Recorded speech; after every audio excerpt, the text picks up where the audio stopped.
CM Revanth రెడ్డికి కేసీఆర్కు మధ్య లోపాయికారి ఒప్పందం కుదిరిందన్నారు కేంద్ర మంత్రి బండి సంజయ్. తెలంగాణలో రేవంత్ రెడ్డి కేసీఆర్ పాలన నడుస్తోందన్నారు ఆయన. ఇప్పటివరకు ఈ కార్ రేస్ కేసులో గవర్నర్ విచారణకు ఆమోదించవద్దనే కాంగ్రెస్ కోరుకుందని తెలిపారు. గతంలో కేసీఆర్ ఆస్తులు జప్తు చేసి జైలుకు పంపుతామని అన్నారు.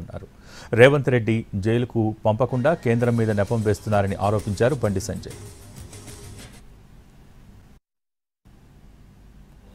ఇప్పుడు ప్రభుత్వం ఎన్నోళ్ళు విమర్శించింది కదా, ఇప్పుడు చెప్పాలి, రాష్ట్ర ముఖ్యమంత్రి సమాధానం చెప్పాలి, ఏం చేస్తారని. అది ఇన్నోళ్ళు గవర్నర్ ఆమోదం పర్మిషన్ ఇవ్వద్దనే కాంగ్రెస్ పార్టీ కోరుకున్నది.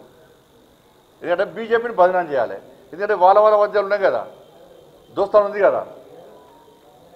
2 సంవత్సరాలే రాష్ట్ర ముఖ్యమంత్రి గారు ఏమన్నారు, ఎన్నికలకు రాకముందు మొత్తం ఉన్న రికవరీ చేస్తా, ఆస్తులు జప్తు చేస్తా, దున్నిస్తా, కేసీఆర్ కుటుంబాన్ని జైలుకు పంపుతా అన్నాడు. కనీసం జైలు కాదు, కనీసం వాళ్ళు ముట్టుకున్నటువంటి పాపన పోలే. లోపాయికారి ఒప్పందంతో ఇవాళ రాష్ట్ర ముఖ్యమంత్రి అందుకు చెప్తున్న ఈ తెలంగాణ రాష్ట్రంలో ఆర్కే పాలన సాగుతున్నది. ఆర్కే రేవంత్ రెడ్డి కేటీఆర్ పాలన కొనసాగుతున్నది.